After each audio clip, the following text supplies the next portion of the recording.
Many of us would love to make this last. And a lucky few get a front row seat to a century of sunsets. Willard Scott has met a lot of those centenarians and wished them all a very public happy birthday. Here's to 30 more. To you. Cheers, Willard. Thank you. Cheers. Cheers, Willard. What does it feel like being Mr. 100? It's the greatest title in the world, because whoever thought when I first did it that it's going to end up being one of the truly important parts of our American history, because people are living so much older. Willard Scott has held public century celebrations since 1983 on NBC's Today Show. He was a youthful 40-something when he started. Since then, he estimates he's put more than 14,000 100-year or older Americans on the air. And he insists they all have one thing in common. Absolutely, 1,000%. It's not even arguable. Heredity, it's in the genes. Well, that's Willard's theory. His nearly 100-year-old Sanibel Island, Florida neighbor, Frances Bailey, says it's something else. And you're still at your same standing out place right here where you belong. 91-year-old Frances Bailey may have those long-lasting genes, but he says exercise, happiness, and having a reason to get out of bed each day is helping his 100-year dash. I don't care who you are or what you are, those people, you've got to be needed. A lot of people, that's one reason people volunteer. Willard has met a lot of Frances Baileys, and he is certain that clean living does not help them live longer.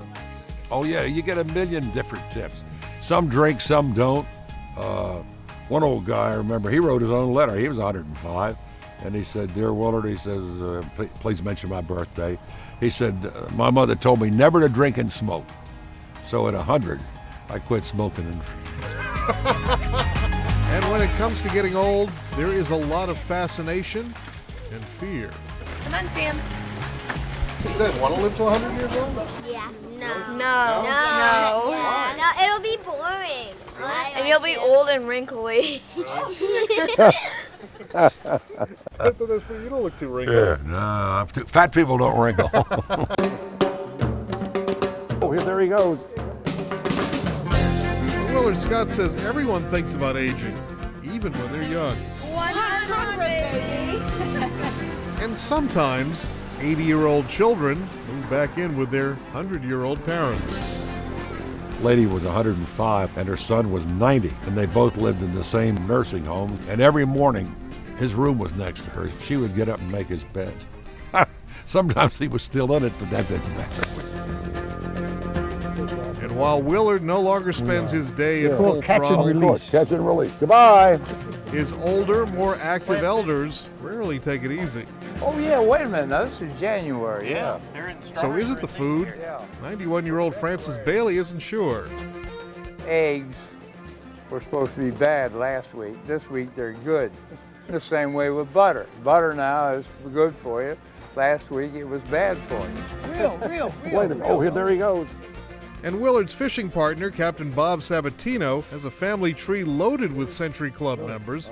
He's nearly 80 and looks decades younger, but he also spent his life working and living in paradise. The island itself induces longevity because it's so relaxed. You're not in the city, you don't have any of the pressures.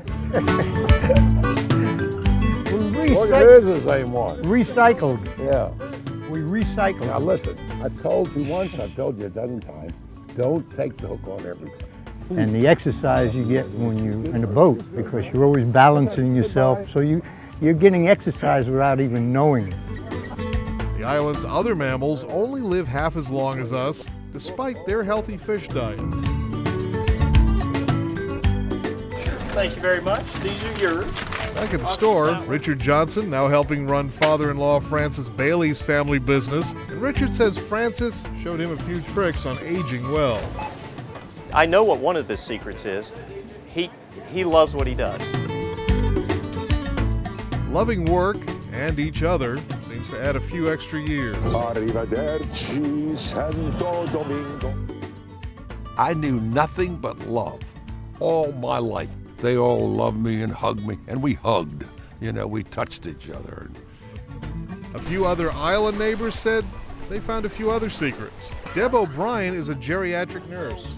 The ones that I'm in contact with that live to be 100 are active and happy. Yeah. I think once you lose that, you're gone. Yeah, my great-grandmother lived to be almost 102, and she said she ate a raw onion every day. And how did that help? I don't know. My guess is people didn't get close.